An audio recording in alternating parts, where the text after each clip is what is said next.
तो स्वामी नित्यानंद सरस्वती देवे गौरवाणी प्रचारणे निर्विशेष शून्यवादी पाश्चात्य विस्तार। जय जगद्गुरु श्री प्रभुपाद की जय। पतिताम्न श्री गुरु महाराज की जय। उपस्थित सभी भक्त वृंद की जय। श्रीमद् भागवतम महापुराण की जय। हरे कृष्ण। तो आज रही शुभ संध्यारे भागवत महिमारे प्लस आज हूँ पार्श्ववर्ती एकादशी से उपलक्षे आप समस्त ढेर सारा शुभकामना शुभेच्छा। तो राधा माता कृपा आशीर्वाद आपण समस्त को प्राप्त हो मैं प्रार्थना करुच्ची भगवान पाखे। तो परम सौभाग्य तो आज एत सुंदर एकादशी तिथि मत किसी भगवान भागवत महिमा विषय किसी गुणगान करने मौका मिली। बहुत बहुत धन्यवाद देवी प्रभु को। एकादशी सॉरी जो महिमा कहई भागवत महिमा ता पूर्व आम टे शुणा आज एकादशी है ना। तो जेहेतु आज तिथि माधव तिथि भक्ति जननी जतने पालन करी कृष्ण बसती बसती बोली परम आतरे बरी। तो स्वयं भगवान आज दिन जेहेतु बास करती आम जब एकादशी विषय महिमा विषय टे श्रवण करवा तो भगवान प्रसन्न हेबे। तो तापर आम भागवत महिमा विषय टे श्रवण करिया। तो आज महिमा कहीं शुणाऊँ ना आम समस्ते पापी चाहे जानतर हो अजाणतर हो रोज आम द्वारा किसी ना किसी पाप हो। तो भगवान स्वयं ये कथाटा युधिष्ठिर महाराज को कहते कहीं ये जो एकादशी महिमा आम देखा युधिष्ठिर महाराज पचारि भगवान श्रीकृष्ण स्वयं निज मुखरे प्रत्येक एकादशी महिमा विषय कहते। तो आज एकादशी विषय युधिष्ठिर महाराज पचारि भाद्र मासर शुक्ल पक्षर एकादशी कौन महिमा बा कौन नाम। तो भगवान स्वयं कौन कहते शुणा कौन कहते इमामेव जयन्ताख्यां प्राहुरु एकादशी नृप तस्या श्रवण मात्रेण सर्व पाप क्षय भवेत्। सर्व पाप आम जानतर पाप करू बा अजाणतर पाप करू सारे पाप को क्षय करि परिबा जस्य श्रवण मात्रेण। जदि आम केवल आजिका एकादशी महिमा विषय खाली शुणा पालन करें खाली शुणा भी सब पाप मुक्त हो पारिबा। आउ एकादशी गोटे ना कहते जयंताख्यम एकादशी ना आम शुणुचे पार्श्व एकादशी बा परिवर्तनी एकादशी किंतु आज यही एकादशी आउ गोटे ना अच्छी जयंताख्यम जयंती बोली कहुच्छी कहीं जयंती माने जन्मदिन है ना। तो कହାର जन्मदिन आज आज एकादशी बामन भगवान भगवान बामन द्वादशी उपलक्षे आम आज 12टा पर्यंत प्राय आपण मैंने पालन तो करेंगे एकादशी जो मैंने पालन करेंगे 12टा जाए लेखा हूँ कालिका आज 12टा जाए व्रत था। दुर्भाग्य कौन मोर देह असुस्थ जो आज 8टा बेले खाई पर अवश्य मन पड़ा मैंने हाय 12टा जाए तो कम से कम पानी निर्जला रखार तो भगवान को क्षमा मागिली। तो आज हूँ जयंती एकादशी ना हूँ जयंती कहीं जेहेतु बामन भगवान जन्मदिन स्वयं भगवान यहाँ युधिष्ठिर महाराज को कहते। हाँ तो शुणिले आउ कौन हम तो बहुत सुंदर कहते शुणुया चैव ज मर्ते कथा पाप हराम पराम अश्वमेध सहस्रस्य फलम प्राप्नोति मानव। हाँ जदि आम शुणा तो एकादशी महिमा विषय तो प्रथम भी कहले सर्व पाप क्षय तो ये श्लोकटार भी कहते सर्व पाप हरा। हाँ तो निश्चय आम पाप सब हरण हम। आउ दुई रे कौन कहते अश्वमेध सहस्रस्य 1000 अश्वमेध यज्ञ कर फलम प्राप्नोति फल को पाइबा। तो से तो मुझे इच्छा कली आगे महिमा टे शुणी तो जेहेतु आज दिन में भगवान बामन जन्मदिन तेणु भगवान बामन बलि चरित्र जदि श्रवण करिया एकादशी तिथि रे भगवान बामन आ बलि चरित्र जदि श्रवण करवा तो सब पाप मुक्त हो। एमती भी हरि कथा शुणिया माने भगवान अनेक अवतार कथा आसे तो भागवत शुणिया माने केते अवतार। तो आज दिन में जेहेतु पार्श्ववर्तनी एकादशी तो एकादशी जेहेतु भगवान बामन जन्मदिन तेणु बामन और बलि चरित्र शुणिबार विषय जदि भागवत खोलिकी अष्टम स्कंदर कथा जदि आम श्रवण करवा यही दिन में तो सब पाप मुक्त हो ଆଉ ହଜାର ଅଶ୍ୱମେଧ ଯଜ୍ଞ କରିବାର ଫଳକୁ ବି ପ୍ରାପ୍ତ ହେଇଯିବା।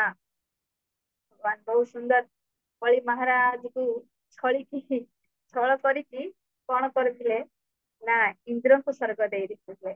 ତ ଇଏ ମା ଯୋଉ ଦିତି ଦିତିନି ଅଦିତି ଦିତି ମାନଙ୍କର ପୁତ୍ର ହେଲେ ଦୈତ୍ୟ ମାନେ ଅସୁର, ଅଦିତିଙ୍କର ପୁତ୍ର ହେଲେ ଦେବତା। ତ ଯେହେତୁ ସ୍ୱର୍ଗ ନେଇଥିଲେ ବଳି ମହାରାଜ, ତ ଇନ୍ଦ୍ର ଦର ଦର ଭଟକୁଥିଲେ, ତ ଫିର ଭଗବାନଙ୍କୁ ପ୍ରାପ୍ତ କରିବା ପାଇଁ ମାନେ ତାଙ୍କଠୁ ବର ପ୍ରାପ୍ତ କରିବା ପାଇଁ ମା ଅଦିତି ପୟବ୍ରତ କରିଥିଲେ 12 ଦିନ ଧରିକି ସେ କ୍ଷୀର ପିଇକି ବ୍ରତ କରିଥିଲେ। ତ ଭଗବାନ ପ୍ରସନ୍ନ ହେଇକି ଯେତେବେଳେ ବର କହିଥିଲେ କଣ ମା କଣ ପାଇଁ ଏତେ ବଡ କଠିନ ତପସ୍ୟା, ସେଠୁ କହିଥିଲେ ମୋ ପୁଅକୁ ସ୍ୱର୍ଗ ମିଳିଯାଉ ବାସ୍। ତ ଭଗବାନ କହିଲେ ତାକୁ ତ ଯୁଦ୍ଧରେ ଜିତି ହବନି, କଳିକୁ କାହିଁକି ନା ସେ ସୁନ୍ଦର ବ୍ରାହ୍ମଣ ମାନଙ୍କର ସେବା କରିଛି, ଆଉ ଯେହେତୁ ସେ ବ୍ରାହ୍ମଣ ବୈଷ୍ଣବଙ୍କର ସେବା କରିଛି ମୁଁ ତାକୁ ଯୁଦ୍ଧରେ ଜିତି ପାରିବିନି, କିନ୍ତୁ ମୁଁ ବଳି ପାଖରୁ ସ୍ୱର୍ଗ ନେଇକି ତାକୁ ଦେଇପାରିବି। ତ ସେଥିପାଇଁ ଭଗବାନ ଆଜିର ଦିନ ବାମନ ରୂପରେ ଆସିଲେ। ଆମେ ଦେଖିବା ଦି ପଗରେ ପୁରା କଣ ସ୍ୱର୍ଗ ମର୍ତ୍ୟ ପାତାଳକୁ ମାପି ନେଇଥିଲେ। ବହୁତ ସୁନ୍ଦର ସ୍ୱୟଂ ଭଗବାନ କୃଷ୍ଣ ଯୁଧିଷ୍ଠିର ମହାରାଜଙ୍କୁ ଏଇ କଥାଟା କହୁଛନ୍ତି ମୁଁ ଏମିତି କରିଥିଲି ବୋଲି। ଏ କଥା କୋଉଠି ପଦ୍ମ ପୁରାଣରେ ଅଛି। ତ ଯୋଉ କଣ କହୁଛନ୍ତି ଆ କଣ କରିଥିଲେ ଭଗବାନ ସ୍ୱୟଂ କୃଷ୍ଣ ଏଟା ଯୁଧିଷ୍ଠିର ମହାରାଜ କହୁଛନ୍ତି ସଂକଳ୍ପ ଅତ୍ର ବୃଦ୍ଧେ ଦେହ ତ୍ରୟୀ ବିକ୍ରମ ପରମ୍ ଭୂଲୋକେ ତୁ କୃତମ୍ ପାଦୌ ଭୁବୋଲୋକେ ତୁ ଜାନୁନି ସ୍ୱର୍ଗଲୋକେ ତୁ କୋଟି ମହଲୋକେ ତୁ ଉଦରମ୍ ଜନଲୋକେ ତୁ ହୃଦୟମ୍ ତପୋ ଲୋକେ ଚ କଣ୍ଠକମ୍। ସେ ଏତେ ବିଶାଳ ହେଇଗଲେ, ତ ଏଇଠି କେଇଟା ହେଇଥିଲା ସ୍ୱର୍ଗ ଲୋକରେ ବଳି ମହାରାଜ ଅଶ୍ୱମେଧ ଯଜ୍ଞ କରୁଥିଲେ ନା। ତ ବଳି ମହାରାଜକୁ ଯେତେବେଳେ ଭଗବାନ ମାପିଲେ ସ୍ୱର୍ଗ ଲୋକ, ତ ପ୍ରଥମେ ତଳକୁ ମାପିଲେ ତାଙ୍କ ଗୋଡ ଏତେ ଲମ୍ବା କଲେ ପୁରା ଭୂଲୋକଠୁ ନେଇକି ପାତାଳ ଲୋକ ପର୍ଯ୍ୟନ୍ତ ମାପି ନେଇଗଲେ ଗୋଟେ ପାଦରେ। କେମିତି ବିସ୍ତାର କଲେ ବିଚାର କରନ୍ତୁ। ତ ଆଉ ଗୋଟେ ଲୋକ ପୁଣି କଣ କହିଲେ ଯେ ଭୂଲୋକରେ ତାଙ୍କ ପାଦ ରହିଲା, ମାନେ ପୃଥିବୀ ଲୋକରୁ ତ ପାତାଳ ଲୋକ ପର୍ଯ୍ୟନ୍ତ ତାଙ୍କର ପାଦକୁ ବ୍ୟାପି ଦେଲେ। ଆଉ ଭୂ ଲୋକରେ ତାଙ୍କର ଜାନୁନି ମାନେ ଜାଙ୍ଘ ରହିଲା। ସ୍ୱର୍ଗ ଲୋକରେ କୋଟି ମାନେ କମର ରହିଲା। ମହଲୋକରେ ତାଙ୍କର ଉଦର ପେଟ ରହିଲା। ଜନ ଲୋକରେ ତାଙ୍କର ହୃଦୟ ରହିଲା। ତପ ଲୋକରେ ତାଙ୍କର କଣ୍ଠ ରହିଲା। ଆଉ ସତ୍ୟ ଲୋକରେ ତାଙ୍କର ମସ୍ତକ ରହିଲା। ପୁରା ମତ୍ସ୍ୟ ପୁରା କଣ ମସ୍ତକ ରହିଲା। ତ ପୁରା ଦି ପଗରେ ପାତାଳଠୁ ନେଇକି ବ୍ରହ୍ମ ଲୋକ ପର୍ଯ୍ୟନ୍ତ ମାପିଦେଲେ। ଇଏ ହେ ଭଗବାନ। ତ ଆଜିକାଲି ଯୋଉମାନେ ଭଗବାନ କହୁଛନ୍ତି ନିଜକୁ, ତ ଆମେ ଭାବିବା ଦରକାର ଭାଇ ଟିକେ ମାପିକି ଦେଖାଅ ନା। ଭଗବାନ ତ ପାଦ ବଢେଇକି ଦେଖେଇଥିଲେ, ତମେ ଟିକେ କରିକି ଦେଖାଅ। ଏଇଭଳି ବାବା ଭଗବାନ ସାଜୁଛନ୍ତି, ଆମେ ବି ମୂର୍ଖ ସେମାନଙ୍କୁ ଭଗବାନ ବୋଲି ଭାବୁଛେ। ଏଇ ସବୁ ଏଇ ପାଇଁ ଭଗବାନ କରିକି ଦେଖେଇଛନ୍ତି। ତ ଭଗବାନ ଆଜି ସୁନ୍ଦର ଏତେ ସୁନ୍ଦର ଲୀଳା କରି ବଳି ମହାରାଜକୁ ଏତେ ପ୍ରସନ୍ନ ହେଇକି ବହୁତ ସୁନ୍ଦର କହୁଛନ୍ତି ଯେ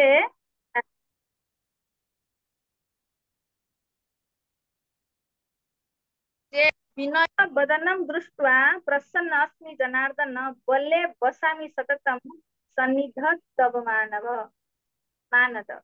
କଣ କହିଲେ ଭଗବାନ ଏଠି କହୁଛନ୍ତି ମୁଁ ବଳି ଉପରେ ଏତେ ପ୍ରସନ୍ନ ହେଇଗଲି ତାର ବିନୟତା ଦେଖିକି ସବୁ ତାକୁ ହରଣ କରିନେଲି। ଅଶ୍ୱମେଧ ଯଜ୍ଞ ସଉଆ ଅଶ୍ୱମେଧ ଯଜ୍ଞ କରୁଥିଲା ସେ ଲିଗାଲି ସ୍ୱର୍ଗର ରାଜା ହେଇଥାନ୍ତା।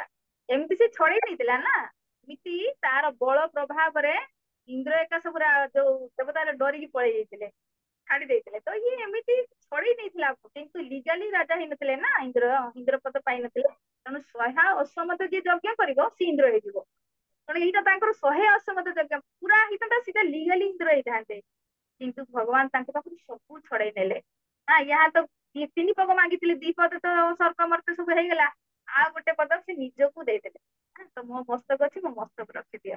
ଭଗବାନ ତା ବିନୟ ଉପରେ ଏତେ ପ୍ରସନ୍ନ ହେଇଗଲେ, ତ ଭଗବାନ କହୁଛନ୍ତି ଯେ ମୁଁ ତାକୁ ଏତେ ପ୍ରସନ୍ନ ହେଇଗଲି ତା ଉପରେ ଯେ ବଳେ ବସାମି ସତତମ୍।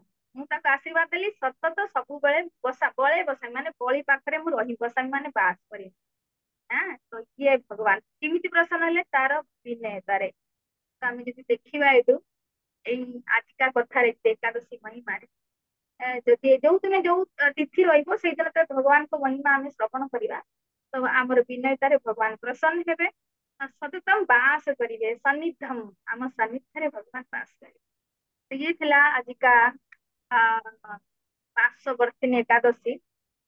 भगवान जेहेतु 4 मास शयन करती माने केउठु शयन एकादशी आरंभ हब 4 मास शयन करिवे उत्थान एकादशी कार्तिक मास उठिबे तो आज से पार्श्व करते माने पाखंड कौन बदल आम भी करबट बदलू ना शुइला बेले तो आज दिन में भगवान करबट बदल हाँ तो यही दिन में स्वयं भगवान मान जन्म होता बामन चरित्र जस्ट संक्षेप में मुझे आलोचना करदेली ताकि अश्वमेध यज्ञ फल पाइबा बोली सब पापरू मुक्त हेबा भाई आपण माने पाप करि नथिबे मु तो बहुत पाप करूची जानतर अजाणतर पापरू मुक्त हवा ପାଇଁ ମୁଁ ଟିକେ चेष्टा कली भगवान को गुणगान टिके करिया ठीक अच्छी तो एबे सुनिबा आमे भागवतम महिमा कहीं सुनिबा आपण माने टीवी घरे घरे रखते है ना टीवी रे एडवर्टाइज आसे तो एडवर्टाइज रे कौन करती जदि पेस्ट विषय आसो पेस्ट सुंदरी लड़की को रखिए जार बहुत दांत बहुत सुंदर थी हाँ देखिए पेस्ट को आपन को देखेबे पेस्ट एते सुंदर आपन दांत इनकी चमके तो एक तो आमे देखी कौन हो से प्रोडक्ट प्रति आमर आकर्षित माने आकर्षण आसे हाँ तो आमे देखियो फिर मार्केट जाऊ आमे से जहाँ भी प्रोडक्ट हो फिर आमे से महिमा शुणिकी ता प्रति आमर आकर्षण आसे फिर आमे जाऊ मार्केट पैसा नहीं किनिक आने ताकि इस्तेमाल करू है ना तो सेई पई भागवतर महिमा भी श्रवण करिया दरकार ताकि आमर भागवत प्रति श्रद्धा उपजित फिर आमे भागवत को घर को आनिबा फिर आमे श्रवण करिबा तो श्रवण करिया द्वारा श्रवण कले कौन हब सर्व पाप हरा आमे समस्ते कौन चाहूचे आनंद चाहूचे आनंद चाहूचे किंतु लास्ट दुख ही पाउचे किंतु हमको जणा नहीं आनंद केटी करियो सेई पई भागवत श्रवण करिया दरकार भागवत रे प्रथम स्कंद षष्ठ अध्याय रिपोर्ट होती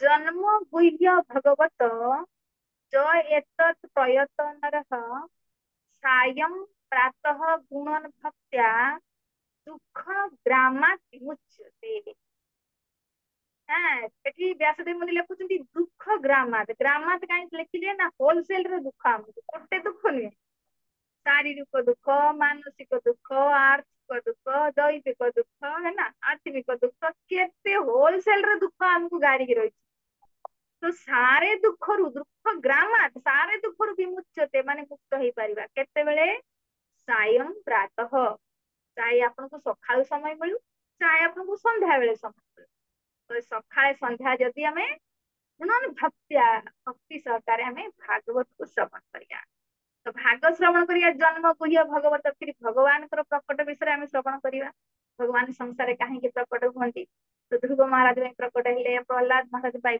प्रकट हेले तो ये सब चरित्र को सुनिबा सुनिले फिर किए एमती व्यक्ति अच्छी भगवान के विषय शुणिके भगवान को प्राप्त करने को न चाहिए संसारी जिनस को शुणिके आमे ताको प्राप्त करने चाहूचे ना तो जगह भगवान विषय शुणते ही मौका नहीं आम शुणु ही ना तो कहीं भगवान को प्राप्त करे भगवान को प्राप्त कले सारे दुख खत्म केते बेले हबो जतले भागवत को शुणिबा तो सेई पई बार बार भागवत महिमा रे कुहाउची भागवत सुन भगवान भी निज मुहरे के दशम अध्याय दशम स्कंद भागवत रे कहते अनुग्रहाय भक्तानां मानुषीं देहमाश्रितम् हाँ भजते तादृशी क्रीडां ज श्रुत्वा तत्पर भवे ज श्रुत्वा कौन कहले जे सुनिबो केते सुनिबो मो विषय सिना से भागवत नै घरे रखने है ना तो जब शुणी पढ़िबो माने शुणिबो ना सी तो ऑटोमेटिक जानिबो सी तो मु कौन कौन लीला करिछि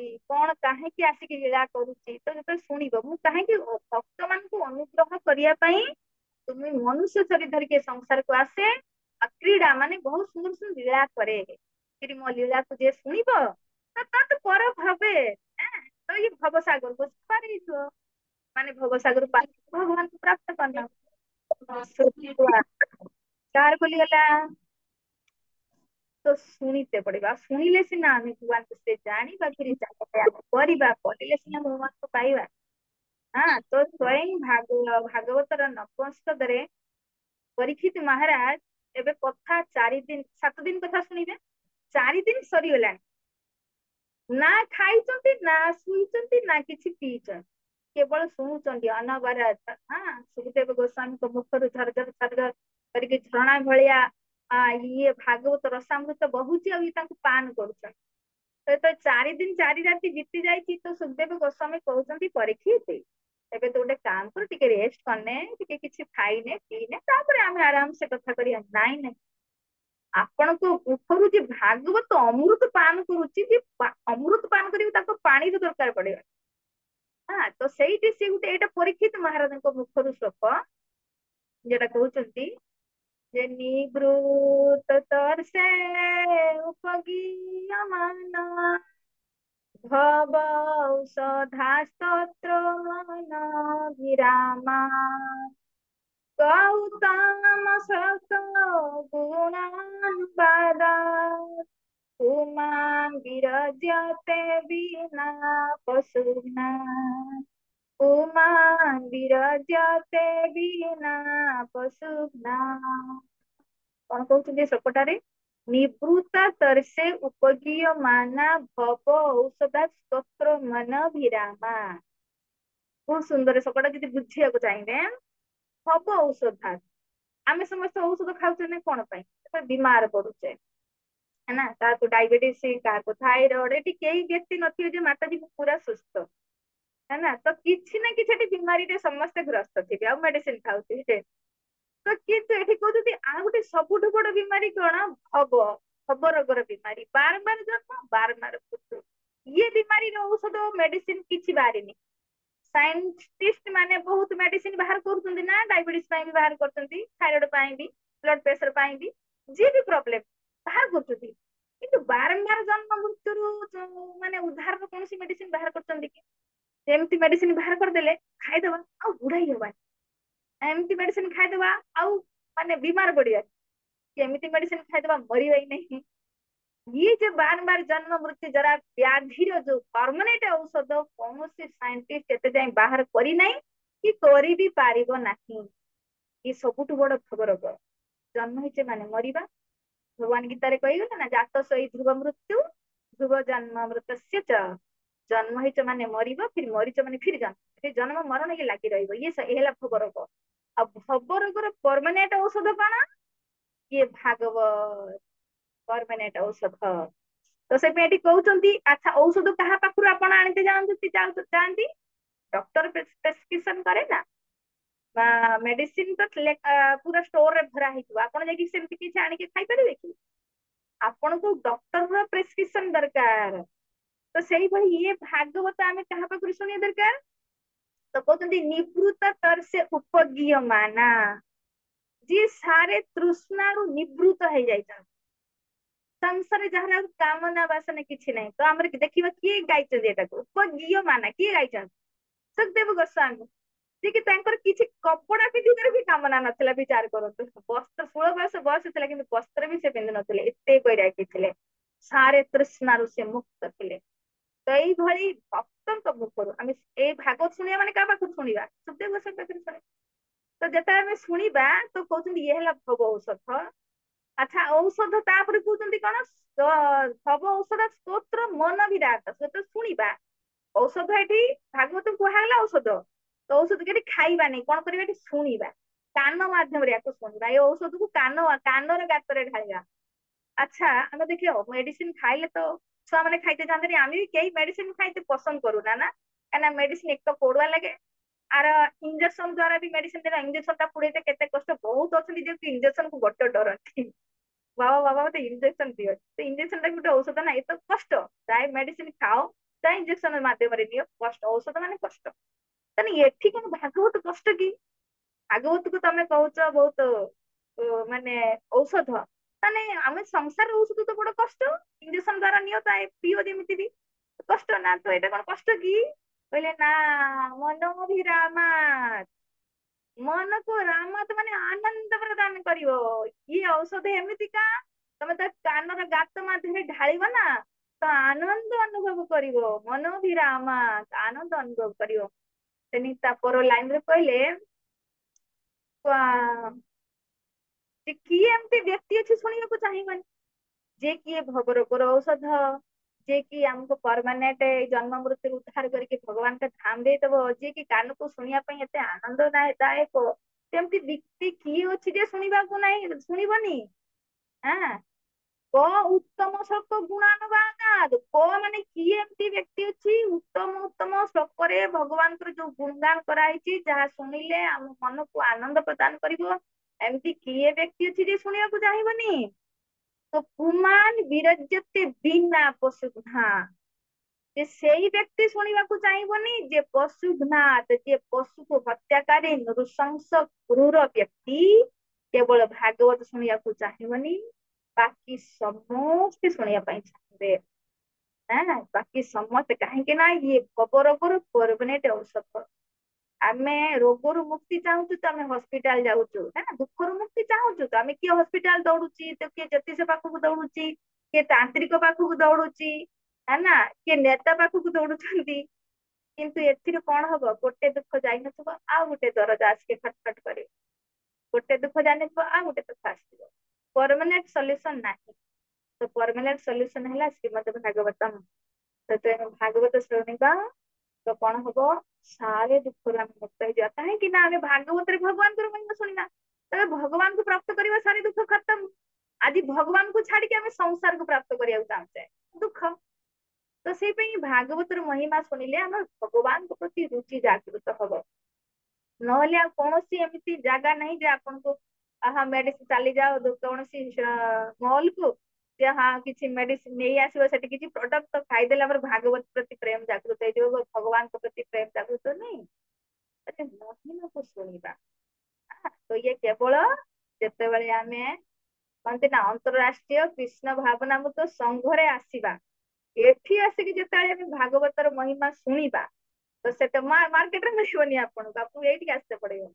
ଫିର ଆସି ମହିମା ଶୁଣିଲେ ଆମେ ବି ମୁଁ ମୋରି କଥା କହୁଛୁ ଯେତେବେଳେ ଆମେ ଶୁଣିଲେ ଭାଗବତର ମହିମା ଆମ ଭିତରେ ବି ଇଚ୍ଛା ହେଲା ସତ କଥା ଆମେ ଘରେ କେତେ କଣ ସମାନ ନ ରଖିଛୁ ଚାରି ଝୋପଡି ପଟରେ ବି ରହୁଛି ତା ଘରେ ବି କିଛି ନାହିଁ 10,000 15,000 ଜିନିଷ ବାହାରି ପଡିବ।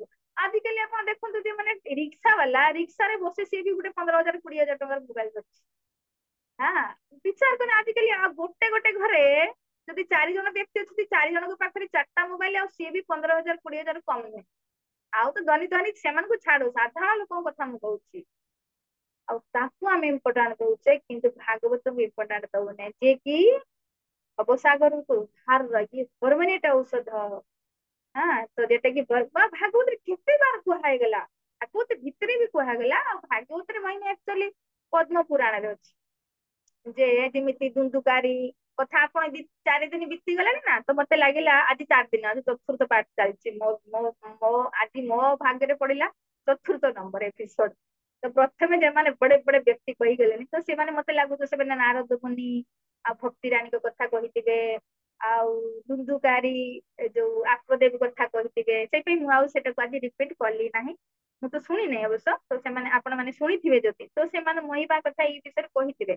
ତ ଯଦି ଦୁନ୍ଦୁକାରୀଙ୍କ ବିଷୟରେ କେତେ ବଡ ପାପି ଥିଲା ଲାଷ୍ଟ ସେ ପ୍ରେତ ଜନୀକୁ ଯାଇଥିଲା ପ୍ରେତ ହେଇକି ଯଦି ସେ ଭଗବାନଙ୍କୁ ପାଇଗଲା ଆଉ ଭାଗବତ ଶୁଣିକି ତ ଆମେ ତ ମନୁଷ୍ୟ ଆମେ ତ ଭୂତ ନୁହେଁ। ତ ଯଦି ଆମେ ଭାଗବତ ଶୁଣିବା ଆମେ କାହିଁକି ଭଗବାନଙ୍କୁ ପ୍ରାପ୍ତ କରିବା ଆମେ ଶୁଣିବା ଦରକାର। ତ ଶୁଣିଲେ ଭାଗବତର ବିଷୟରେ ଶୁଣିଲେ ଆମର ତାଙ୍କ ଭାଗବତ ପ୍ରତି ଶ୍ରଦ୍ଧାକୁ ଯିବ ବିଶ୍ଵାସକୁ ଯିବ କି ଯେତେବେଳେ ଶ୍ରଦ୍ଧା ଆସିବ ସେଥିରେ ଆମର ଭାଗବତରେ ଯେତେବେଳେ ଶ୍ରଦ୍ଧା ଆସିବ ତ ଫିର ଆମ ହୃଦୟରେ ଭଗବାନଙ୍କୁ କଣ ସେବା କରିବାର ସେଇ ବୃତ୍ତି ବା କଣ ଜାଗୃତ ପ୍ରେରଣା ଜାଗୃତ ହବ। ତ ଫିର ଯେତେବେଳେ ସେବା କରିବା ଆଜି ଭଗବାନଙ୍କ ସେବା ନ କରି ମାୟାର ସେବା କରୁଛେ ତେଣୁ ଲାତ ଖାଉଛି ଜନ୍ମ ଜନ୍ମାନ୍ତର ଏଇଠି ପଡିକି ରହିଛେ। ଯେତେବେଳେ ଭଗବାନଙ୍କ ସେବା ଶୁଣିବା ଦସ୍ୟା ବୈଶ୍वर्य ମାଣାନାମ କୃଷ୍ଣ ପରମ ପୁରୁଷେ ଯେତେବେଳେ ଆମେ କୃଷ୍ଣ ପରମ ପୁରୁଷ ଭଗବାନଙ୍କ ବିଷୟରେ ଶୁଣିବା ତ ଭକ୍ତି ଉତ୍ପଦ୍ୟତେ ପୁଂସା ଶୋକ ମୋହ ଭୟ ଉପହା ସବୁ ଶୋକ ମୟ ଭୟ ସବୁ କାଡେ ପଳେଇବ ଯେତେବେଳେ ଆମେ ଶୁଣିବା ଭକ୍ତି ଉତ୍ପଦ୍ୟତେ ଫିର ଭକ୍ତି ଉତ୍ପନ୍ନ ହବ। ଏବେ ଭଗବାନଙ୍କ ପ୍ରତି ଆମର ଭକ୍ତି ନାହିଁ। ଭକ୍ତି ମାନେ କଣ ପ୍ରେମ ପୂର୍ଣ୍ଣ ସେବା ଭଗବାନଙ୍କ ପ୍ରତି। ସେ ସେବା ଭାବ ନାହିଁ ବିଚାର କରନ୍ତୁ ନା ମୁଁ ବେଳେ ବେଳେ ଭାବେ ଯଦି ଆମେ ଛୁଆ ମାନଙ୍କୁ ଭଲ ପାଉଛେ ବା ପତିକୁ ଭଲ ପାଉଛେ ଯଦି ରାତି 3ଟାରୁ 4ଟାରେ ତାଙ୍କର କେଇଠି ଟ୍ରେନ ଥିବ କୋଲକାତା ଯିବେ କି ଭୁବନେଶ୍ଵର ଯିବେ ତାହେଲେ ଆମେ କଣ ଗୋଟେ ସକାଳୁ ଉଠିକି ତାଙ୍କ ପାଇଁ ଟିଫିନ ବନେଇବା ରାସ୍ତାରେ ଖାଇବେ କଣ ଆମେ ନିଜକୁ ତ୍ୟାଗ କରିଦେବା ଉଠି ପଡିବା 3ଟା ବେଳୁ କିନ୍ତୁ ଭଗବାନ ପାଇଁ କୁହ ନାଇଁ ହଁ ଶଯ୍ୟା ତ୍ୟାଗ କରିବା ଶୀତ ଦିନେ ହଉ ଯଦି ଭାଇ ଶୀତ ଦିନେ କମ୍ବଳକୁ ତ୍ୟାଗ କରିବା ରାତି 4ଟାରେ ବହୁତ ବଡ କଥା। ତ ଭଗବାନ ପାଇଁ କହିଛି ସେଇଟା ପରିବାର ପାଇଁ ହଉଛି କାହିଁକି ସେଠି ପ୍ରେମ ଅଛି। କିନ୍ତୁ ଭଗବାନ ପାଖରେ ନାହିଁ ସେଟା ଆମେ କରିବା 10ଟା ବେଳେ ସବୁ କାମ ସାରିଲା ପରେ ରାତି ଦିନ 10ଟା ହେଲେ ଭଗବାନଙ୍କୁ ଧୂପ ଦବା କାହିଁକିନା ସେ ପ୍ରେମ ନାହିଁ। ତ ଭକ୍ତି ଉତ୍ପନ୍ନ କେତେବେଳେ ହବ ଯସ୍ୟା ଶ୍ରୁୟମାଣ ଯେତେବେଳେ ଆମେ ଭଗବାନ ବିଷୟରେ ଶୁଣିବା କି ଆମେ ବୁଝିବାରେ ବି ଭଗବାନ ଆମକୁ କଣ ନ ଦଉଛନ୍ତି ବିଚାର କରିବା ଦିଦି। ହଁ ଏଇ ଅକ୍ସିଜେନ ଠୁ ନେଇକି ପ୍ରକାଶଠୁ ନେଇକି ଜଳଠୁ ନେଇକି ଖାଦ୍ୟଠୁ ନେଇକି ଆମ ଜୀବନ ବଞ୍ଚିଛି ଭଗବାନଙ୍କ କୃପାରେ। କିନ୍ତୁ ଭଗବାନ ପାଇଁ ଆମ ହୃଦୟରେ ତିଳେ ବି ଜାଗା ନାହିଁ। ତିଳେ ବି ଆମେ ଏଇ ଜନ୍ମାଷ୍ଟମୀରେ ମାଗିବାକୁ ଯାଉଥିଲେ ଆମେ ଦେଖୁଥିଲୁ ଲୋକଙ୍କର ସ୍ଥିତି। କାହିଁକିନା ଆମେ ବି ତ ସେଇଭଳିଆ ଥିଲେ ଆମେ କାହାକୁ ଦୋଷ ଦଉନି କାରଣ ମୁଁ ବି ତ ଦିନେ ସେଇଆ ଥିଲି। କିନ୍ତୁ ଶୁଣିଲି ତ ଫିର ଆମେ ହୃଦୟରେ ଜାଗୃତ ହେଲା ନା ସତକୁ ସତ ଭଗବାନ ଆମକୁ କଣ ନ ଦଉଛନ୍ତି ରେ ବାବା। ଏତେ ଦୁର୍ଲଭ ମନୁଷ୍ୟ ଶରୀର ଦେଇଛନ୍ତି ଆମକୁ ଲଙ୍ଗଡା ଲୁଲା ଗଧା ବନେଇ ନାହାନ୍ତି ହେଲା ଅନ୍ଧା ବନେଇ ନାହାନ୍ତି ଆମକୁ ପୁରା ଇନ୍ଦ୍ରିଆ ଦେଇଛନ୍ତି ମାନେ ଯେମିତି ଜଣେ ଟାଇମ ଅଛି ନା ହଁ ତ ଗୋଟେ କଥା ମନେ ପଡିଲା ଜଣେ ବ୍ୟକ୍ତି ସୁଇସାଇଡ କରତେ ଯାଉଥିଲା। ହଁ ଏଇ ଯୋଉ ଓଭର ବ୍ରିଜ ତଳେ ରେଳ ଲାଇନ ଯାଇଥାଏ ନା ସେ ଓଭର ବ୍ରିଜ ଛିଡା ହେଇଥିଲା ରେଳ ଗାଡି ଆସିବ କୁଦିକି ପଡିବ ତା ଟ୍ରେନ ତାପରେ ଚାପିକି ମରିଯିବ ଆଉ। ତ ସେଇ ସମୟରେ ସାଧୁ ଯାଉଥିଲେ ତାକୁ ଧନେଇଲେ ଦିଦି କଣ କରୁଛୁ ନା ମତେ ଛାଡ ମୁଁ ସୁଇସାଇଡ କରିତେ ଆସିଛି ମୁଁ ମରିଯିବି। ମରିବୁ କାହିଁକିରେ ବାବାରେ ଏତେ ସୁନ୍ଦର ମନୁଷ୍ୟ ଶରୀର ଭଗବାନ ତତେ ଦେଇଛନ୍ତି କାହିଁକି ମରିବୁ। ନା ମୋର କେହି ସଂସାର ତ ମୋର କେହି ନାହିଁ ଆଉ ଦୁଇରେ ପାଠ ପଢିଛି ଗୋଟେ ଚାକିରି ନାହିଁ। ଆଉ ମା ବୁଢୀଟାକୁ ଖାଇତେ ମତେ ବସେଇ ଦେ ମା ବୁଢୀ ଭିକ ମାଗି ଆନେ ମୁଁ ଚଳୁଛି। ସେଭଳିଆ ଜିନ୍ଦିକି ରହିକି ଲାଭ କଣ ସେ ଆଚ୍ଛା ମରିଯିବାଟା ହିଁ ଭଲ। ହେଲେ ଆଚ୍ଛା ତ ମରିବୁ ତ ଗୋଟେ କାମ କର ହସ୍ପିଟାଲ ଚାଲ। ହସ୍ପିଟାଲ କାହିଁକି ଯିବି ଆଉ ତୁ ତ ମରିଯିବୁ ମୁଁ ଗୋଟେ କାମ କରିବି ହସ୍ପିଟାଲ ଗଲେ ତୋ ଦିଟା କିଡନୀ ନେଇନେବି ଆଉ ତୋର ଦିଟା ଆଖି ନେଇନେବି ବାକି ତୋର ଯେତେ ବ୍ଲଡ ଅଛି ନେଇନେବି ମରିବା ପୂର୍ବରୁ ତୁ ମରିଯିବୁ ଏମିତି ନଷ୍ଟ ହେଇଯିବ ନା ଶରୀର ଟା ତ କିଡନୀ ବେଚିଦେନେ ଏତିକ ମତେ ମିଳିବ ଆଖି ଦିଟା ବେଚିଦେନେ ଏତିକ ମିଳିବ ଏମିତି କାଲକୁଲେଟ କରିକି କରୋଡ କରିଦେଲା ସିଏ। ସେ କେତେ କରିଦେଲା କୋରଡରେ ହିସାବ କରିଦେଲା ଶରୀରଟାକୁ ଦେଖିଲାରେ ବାପରେ କିଛି ଭଗବାନ ଦେଇନାହାନ୍ତି କହୁଛି ତତେ କରୋଡର ଥର ଦେଇଛନ୍ତି ଆଉ ତତେ ସତରେ ଚାଲ ମେଡିକାଲ ତତେ କିଡନୀ ବେଚିଦେମି ହାର୍ଟ ବେଚିଦେମି ତୋର ଆଖି ବିକିଦେମି ତୋର ଏଟା ବିକିଦେମି ଏତିକ ମତେ କୋରଡ ମିଳିବ ତୁ ତ ଏମିତି ମରୁଛୁ ମତେ ଏତିକ ମିଳିଯିବ ଦେଇଯା ତାର ଭେଜାରେ ପଶିଲା ଭେଜା ଏ ସତରେ ଏତେ ଦୁର୍ଲଭ ମନୁଷ୍ୟ ଜୀବନ ତତେ ଦେଇଛନ୍ତି ତତେ କୁତା ବିଲେଇ ବନେଇ ନାହାନ୍ତି ସେ ମନୁଷ୍ୟ ଶରୀର ତ ଖାଇବା ପ୍ରୋବ୍ଲେମ ଆରେ ଯା ବୃନ୍ଦାବନ ବର୍ଷାନା ବସ ଭଜନ କରିବୁ ଖାଇ ତ ରାଧାରାଣୀ ବସିକି ଅଛି ଦେଇଥାଏ। ମନୁଷ୍ୟ ଜୀବନ ଟା ମିଳିଛି ଭୋଜନ କରିକି ଭଗବାନଙ୍କୁ ପାଇବା ପାଇଁ ଆଉ ସେତେ ଦୁର୍ଲଭ ମନୁଷ୍ୟ ଜୀବନ ନଷ୍ଟ କରିଦଉଛୁ। ବିଚାର କରିବା ଦରକାର ସତରେ ଆମକୁ ଭଗବାନ କଣ ନ ଦେଇଛନ୍ତି ବାକି ତାପରେ ତୁ ଶରୀର ଦେଲେ ବାହାରକୁ ବଞ୍ଚିଯିବା ପାଇଁ ତ ସବୁ ସେଇ ଦଉଛନ୍ତି। ବାସ୍ତବିକ ପୋଷଣ ସେଇ କରୁଛନ୍ତି କିଏ ଦେଖୁଛେ ଆମେ ହଁ ପତି ସେବା କରୁଛି ବୋଲି ରୋଜଗାର କରିକି ଆଣିକି ପଇସା ଦଉଛି ଆମେ ତାଙ୍କର କେତେ କେୟାର କରୁଛେ ହଁ 3 ଟାଇମ ରୋଷେଇ କରି ଦଉଛି ସବୁ ସେବା କରୁଛେ କିନ୍ତୁ ସେ କଣ ରୋଜଗାର କରିକି ଆଣୁଛନ୍ତି ପଇସା ଟଙ୍କା ଖାଇକି ପେଟ ଭରିବେ ପଇସା ଖାଇକି ପେଟ ଭରିବେ କି ଖାଇବେ ଅନ୍ନ ଫଳ ଶାଗ ସବଜି ଆସୁଛୁ ତ ହଁ ଏଇ ଫଳ ଶାଗ ସବଜି ଯଦି ଭଗବାନ ନଦେବେ ନା ଯଦି ବର୍ଷା ନହବ ଯଦି ହେବା ପାଣି କାହିଁକି ଫଳ ଶାକ ସବଜି କୁ ଏ ସବୁ ଦରକାର କଣ ହେବା ଦରକାର ପାଣି ଦରକାର ପ୍ରକାଶ ଦରକାର ସେଇଗୁଡା ଭଗବାନ ଦଉଛନ୍ତି ଯଦି ଏଗୁଡା ନହବ ଏଇ ସବୁ ଉତ୍ପନ୍ନ ହବ କି ନା ଆମେ ଖାଇବା ନା ବଞ୍ଚିବା ସେ ଇନଡାଇରେକ୍ଟଲି ଭଗବାନ ଆମର ପୋଷଣ କରୁଛନ୍ତି କିନ୍ତୁ ସେଇ ଭଗବାନ ପ୍ରତି ଆମ ହୃଦୟରେ ପ୍ରେମ କାହିଁ ହଁ ପୂଜା ଯଦି ବି କରୁଛେ ଆମ ଇଚ୍ଛାରେ କରୁଛେ ବ୍ରହ୍ମ ମୁହୂର୍ତ୍ତରେ ନୁହେଁ ଭଗବାନଙ୍କର ଗୋଟେ ସମୟ ଅଛି ବ୍ରହ୍ମ ମୁହୂର୍ତ୍ତ ସେଇ ଟାଇମ ର କାହା ପାଖରେ ଟାଇମ ହଁ ସମାଜ ପାଇଁ ଟାଇମ ପରିବାର ପାଇଁ ଟାଇମ ଶରୀର ପାଇଁ ନିଜ ପାଇଁ ଟାଇମ ଭଗବାନ ପାଇଁ ଟାଇମ କାହିଁକି ନା ଆମେ ସେଇ ମହତ୍ଵକୁ ବୁଝିନେ ଭଗବାନ ଆମ ଜୀବନରେ କଣ କରୁଛନ୍ତି ବୋଲି କିନ୍ତୁ ତ ଭାଗବତ ଶୁଣିବା କୃଷ୍ଣ ପରମ ପରମ ପୁରୁଷ ଭଗବାନ କୃଷ୍ଣଙ୍କର ଲୀଳା କଥା ତାଙ୍କର ମହିମା ତ ଶୁଣିବା ଭାଗବତରୁ ସେଥିରେ ଭକ୍ତି ଉତ୍ପତ୍ତି ଭଗବାନଙ୍କ ପ୍ରତି ପ୍ରେମ ପୂର୍ଣ୍ଣ ସେବା କରିବାରେ ଭାବ ଉତ୍ପନ୍ନ ହବ କି ଯଦି ସେବା କରିବା ତ ଫିର ଶୋକ ମୋହ ଭୟ ଆଡମେ ଯାଏ ସବୁ ଡିଲିଟ ହେଇଯିବ କାହିଁକି ନା ଯେହେତୁ ଭଗବାନ ନାହାନ୍ତି ମାୟା ଆମକୁ ଡରଉଛି ଏମିତି କରେଇକି है कृष्ण सूर्य सम माया है अंधकार जहाँ कृष्ण है वहाँ नहीं मायार अधिकार ଯେହେତୁ କୃଷ୍ଣ ଆମ ପାଖରେ ନାହାନ୍ତି ତେଣୁ ମାୟା ଅଛି ଆଉ ମାୟା ମାନେ ଅନ୍ଧକାର ଆଉ ଅନ୍ଧକାର ମାନେ ଭୟ ଅନ୍ଧକାର ଭୟ ନା ଅନ୍ଧକାର ଆପଣ ଯାଉଛନ୍ତି କିଛି ରାସ୍ତା ଦେଖା ଯାଉନି ଆଲୋ ନା ଢିପ ନା କେବଳ ଭୟ ଅନ୍ଧକାର ମାନେ ଭୟ। ତ ମାୟାକୁ ଏଠି ଅନ୍ଧକାର ସହିତ ତୁଳନା କରାଯାଉଛି, ଆଉ କୃଷ୍ଣକୁ ସୂର୍ଯ୍ୟ ସମ। ଆଉ ଦିନରେ କାହାକୁ ଡର ଲାଗେ? ଦିନରେ ସବୁ ଦେଖାଯାଏ। କୃଷ୍ଣ ଏଠି ସୂର୍ଯ୍ୟ ସମ କଥା କୁହାଯାଉଛି। ଯେତେବେଳେ କୃଷ୍ଣ ଜୀବନରେ ଆସିଯିବେ, ଫିର ମାୟା ଆମର କଣ କରିବ? ମାୟା ଆମକୁ ଶୋକ ମାନେ ଚିନ୍ତା ଦଉଛୁ, ମାୟା ଆମକୁ ଭୟ ଦଉଛୁ, ମାୟା ଆମକୁ ଶୋକ ମହ ଭୟ ମୋହ ଉତ୍ପନ୍ନ କରୁଛି। ତେଣୁ ଯେତେବେଳେ ଆମେ ଭାଗବତ ଶୁଣିବା, ଆମ ହୃଦୟରେ ଭଗବାନ ପ୍ରତି ପ୍ରେମ ଜାଗୃତ ହବ, ଫିର ପ୍ରେମ ପୂର୍ଣ୍ଣ ସେବାରେ ଆମେ ଲାଗିବା। ତ ଯେତେବେଳେ ଆମେ ଭଗବାନଙ୍କର ସେବା କରିବା, ଫିର ମାୟା ଅଟୋମେଟିକ ଅନ୍ତର୍ହିତ ହେଇଯିବ। କିନ୍ତୁ ସେଥିପାଇଁ କଣ କରତେ ପଡିବ? ଶୁଣିତେ ପଡିବ। ଆଉ ଶୁଣିବା ପାଇଁ ହେଲେ ଆମକୁ କଣ କରତେ ପଡିବ? ଭାଗବତ ଆଣିତେ ପଡିବ। ଯେତେବେଳେ ଆମେ ଭାଗବତ ରୋଜ ନିତ୍ୟମ ଭାଗବତ ସେବୟା କୁହାଗଲା, ରୋଜ ଯେତେବେଳେ ଆମେ ଭାଗବତକୁ ସେବନ କରିବା, ତ ଫିର ନଷ୍ଟ ପ୍ରାୟସ ଅଭଦ୍ରେଷ। ଆମ ଭିତରେ ବହୁତ ଅଭଦ୍ର ରହିଛି, ଗନ୍ଦଗୀ ରହିଛି, କାମ କ୍ରୋଧ ଲୋଭ ମୋହ ମଦ ଆସକ୍ତି, ଏସବୁ ଗନ୍ଦଗୀ ନଷ୍ଟ ସଫା ହେଇଯିବ। ଆଉ ଭଗବାନ ସ୍ୱୟଂ କରିବେ।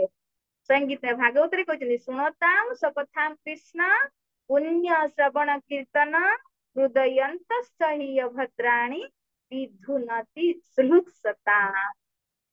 ଯେତେବେଳେ ଆମେ ଶୁଣିବା, ଶୁଣତାମ ସକଥାମ କୃଷ୍ଣ, କୃଷ୍ଣ କଥାକୁ ଯେତେବେଳେ ଆମେ କାନର ଗାତ ମାଧ୍ୟମରେ ଶୁଣିବା, ତ ଭଗବାନ ଭିତରେ ଯିବେ, ଦେଖିବାରେ ତ ବହୁତ ଗଦିକି ଆ ଭିତରେ କାମ କ୍ରୋଧରେ ତ ଭଡା।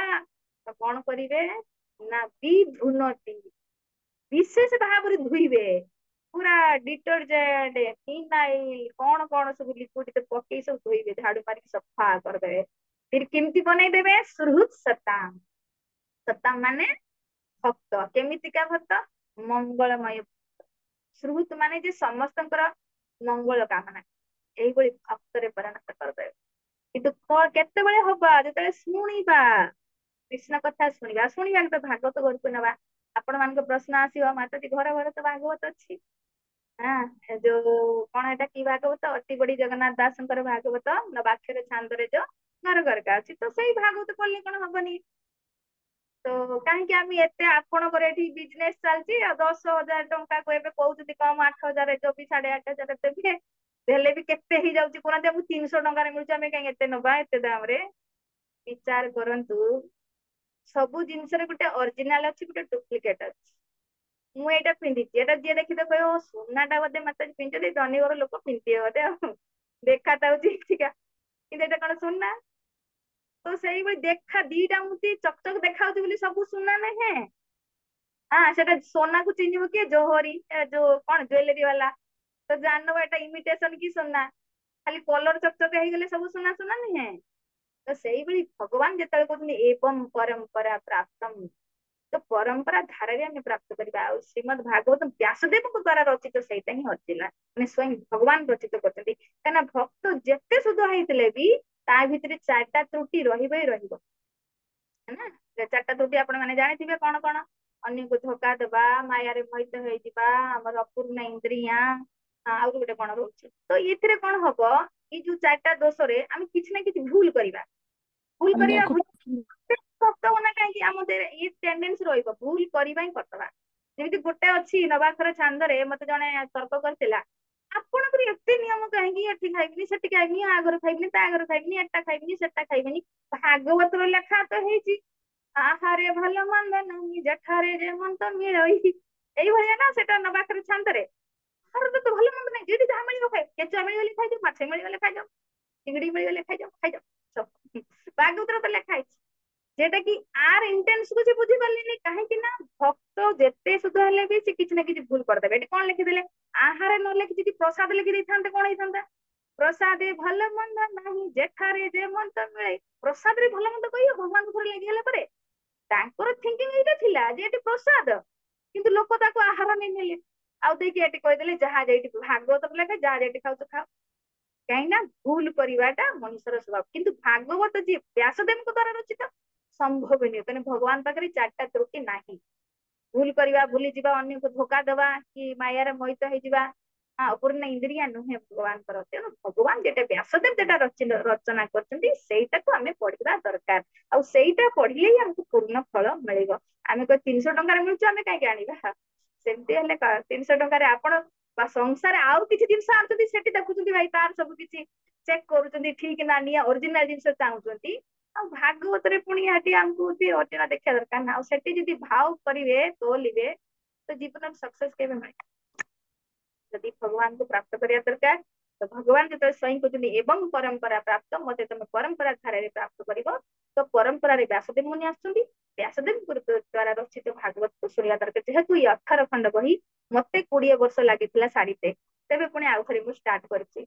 ତ ତେଣୁ ଆମକୁ କେତେ ଜୀବନ ମାତାଜୀ ଜୀବନ ତ ପଳେଇଲାଣି, ଏବେ କେତେବେଳେ ପଢିବା ସାରିବା, କେବେ ବି କିଛି ବି ତ ପଢିଯାଅ, କିଛି ପଢ। ରୋଜ ଯେତେବେଳେ ଚିତ୍ରଗୁପ୍ତ ଦେଖିବେ ନା ଆପଣ ଭାଗବତ ପଢୁଛନ୍ତି ତ ଆମର ଆଗଲା ଜୀବନ ସେଭ ହେଇଯିବ। ଭାଗବତ ପଢୁଛନ୍ତି ମାନେ କଳମଶରୁ ମୁକ୍ତ ହେବେ, ଆଉ ଯମରାଜ କବଳରୁ ବି ମୁକ୍ତ ହେଇଯିବେ। ଶୋକ ମୋହ ଭୟ, ଯମରାଜ ଭୟଟା ସବୁଠୁ ବଡ ଭୟ ନା, ତ ଆମେ ମୁକ୍ତ ହେଇପାରିବା ଭାଗବତ ଶୁଣି। ତ ଯୋଉ ବି ହଉ ଆମ ପ୍ରଭୁଜୀ ଏଇ ପାଇଁ ରଖିଛନ୍ତି ଏବେ 4 ଦିନ ଏକା ମାନେ ସଣ୍ଡେ ପର୍ଯ୍ୟନ୍ତ ଆମେ ମହିମା ଗାନ ଶୁଣିବା ଭାଗବତର, ତାକି ଆପଣ ମାନଙ୍କ ହୃଦୟରେ ଭାଗବତକୁ ନବା ପାଇଁ ଜାଗୃତ କରେଇବା। ଦେଖନ୍ତୁ ହୃଦୟ ବଡ ହବା ଦରକାର। ଘରେ ଆମେ ମୋଟର ସାଇକେଲ ରଖୁଛେ, ଫ୍ରିଜ ଅଛି, କଣ କଣ ନାହିଁ କହୁନାହାନ୍ତି, ୱାସିଂ ମେସିନ ଅଛି, କୋଉ ଯନ୍ତ୍ରଟା ନାହିଁ, ଲାପଟପ ଅଛି, ଘର ଘରେ ମୋବାଇଲ ଅଛି, କେତେ କରଡରୁ ସମାନ କହିବାକୁ ଗଲେ ବଡ ବଡ ଘର ଥିବ। କିନ୍ତୁ ଭାଗବତ ପାଇଁ ଆମ ପାଖରେ ନାଇଁ ନାଇଁ ନା ନାଇଁ ଦାମରେ ବାପରେ 10,000 ଟଙ୍କା, ଗୋଟେ ଅଙ୍ଗୁଠି ପରା ପିନ୍ଧୁଛନ୍ତି ଆପଣ 10,000 ହଉନି, ଗୋଟେ କଥାକୁ 10,000 ଟଙ୍କାରେ ମିଳୁନି ଆଜିକାଲି ଗୋଟେ ଅଙ୍ଗୁଠି। ତ ବିଚାର କରୁନାହାନ୍ତି, ଆଉ ଇଏ ଭାଗବତ ଯେ ଭଗବାନଙ୍କୁ ଦେଇପାରିବ ତା ପ୍ରତି ଆମର ସେଇ ହୃଦୟରେ ଟିକେ ଜାଗା କରିବା ପାଇଁ ଆମେ ଭାଗବତ ମହିମା ରଖିଛୁ, ତାକି ଆମେ ସଣ୍ଡେ ପର୍ଯ୍ୟନ୍ତ ଆର ମହିମା ଗାନ କରିବୁ ଆପଣ ମାନଙ୍କ ହୃଦୟରେ ଜାଗୃତ କରିବା ପାଇଁ।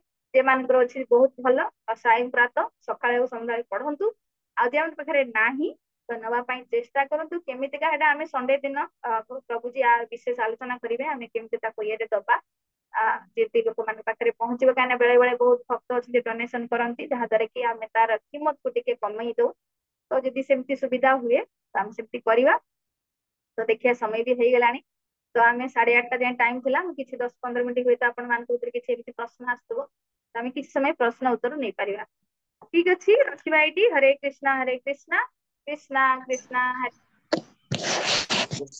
ହରେ ହରେ ହରେ। ହରେ କୃଷ୍ଣ। ବହୁତ ବହୁତ ଧନ୍ୟବାଦ ମାତାଜୀ। ବହୁତ ଦିନରୁ ଆପଣଙ୍କ ଶ୍ରୀମୁଖରୁ ଆମେ କିଛି ଭାଗବତ କଥା ଶୁଣିବାର ସୁଯୋଗ ପାଇନଥିଲୁ, ଆଜି ପାଇକି ବହୁତ ଖୁସି ଅଛୁ।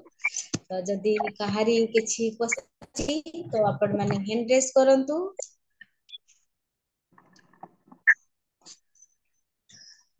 ହରେ କୃଷ୍ଣ। କାରି କିଛି କ୍ୱେଶ୍ଚନ ଅଛି, କେହି ଜାଣିବା ପାଇଁ ଚାହୁଁଛନ୍ତି କିମ୍ବା କେହି ଭାଗବତଙ୍କୁ ଘରକୁ ନବା ପାଇଁ ଚାହୁଁଛନ୍ତି? ଜାଣିବା ପାଇଁ କାହା ପାଖ ଯେହେତୁ ଆଜି ଏବେ 4 ଦିନ ଆଜ୍ଞା ହେଲା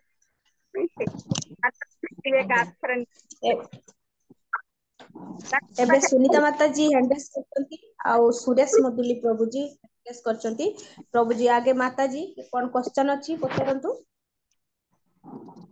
ହରେ କୃଷ୍ଣ ମାତାଜୀ ପ୍ରଣାମ। ମାତାଜୀ ଯୋଉ କହିଲେ କି ସଂସାରରୁ ଯଦି ସମସ୍ତେ କଳମଶରୁ ମୁକ୍ତ ହେଇଯାଇଥିବେ ତାପରେ ତାଙ୍କ ପାଖରୁ ଆମେ ଭାଗବତର ଶ୍ରବଣ କରିବା। ତ ବାକି ଦେଖିବାକୁ ଗଲେ ତ ଏଠି ଆମେ ସମସ୍ତେ ତ ଏଥିରେ ଡୁବିକି ରହିଛେ, ଆମେ ତାହେଲେ କାହା ପାଖରୁ ଭାଗବତ ଶ୍ରବଣ କରିବା? ଭାଗବତ ସୁଖଦେବ ନା ତ ଆମେ ଘରକୁ ନବା ଆଗେ ନିଜେ ପଢି, ତାପରେ ଭାଗବତ ଶ୍ରବଣିବା କରିବା କେଉଠୁ କଳମଶରୁ ଯିଏ କହିଲେ ନିବୃତ ତର ସେ ଉପଜ୍ଞ ମାନା। ତେବେ ଭାଗବତ ଶ୍ରବଣ କରିବା, ଯଦି ତୃଷ୍ଣାରୁ ମୁକ୍ତ ହେଇଥିବେ ତ ଆମେ ଦେଖିବା ଜଣେ ଏମିତି ଆପଣଙ୍କ ଭିତରୁ ଜଣକୁ ପଚାରିବା ଭାଗବତ କୁହ, କହିପାରିବେ କି? ନାଇଁ, ଜଣେ ଭାଗବତ ପଢତେ ପଢି ଶୁଣିକି ସେ ସେଇ ଯୋଗ୍ୟତା ହାସଲ କରିଦେଇଥିବ, ଏବେ ସେ ଭାଗବତ ଗାଇବେ ଆମେ ଶୁଣିପାରିବା, ତାଙ୍କ ପାଖରୁ ଶୁଣିପାରିବା ଭାଗବତ ଗାଉଛନ୍ତି। ଯଦି ଜଣେ ଏମିତି ତ ଭାଗବତ ପଢିଦେଇ ଯିବନି, ତାକୁ ଟାଇମ ଲାଗିବ। ମୁଁ ଆଜି ଯୋଉ ଗୋଟେ କଥା ମତେ 20 ବର୍ଷ ଲାଗିଲା, ତ ମତେ ଫାଷ୍ଟ ପଢୁଥିଲି ମତେ କହିବେ ଟିକେ ଭାଗବତ, ହଁ ମୁଁ ପଢିକି ଶୁଣେଇଦେବି। ଧର ମା ମାନେ କିଛି ବସ ତାଙ୍କୁ ଆସୁନି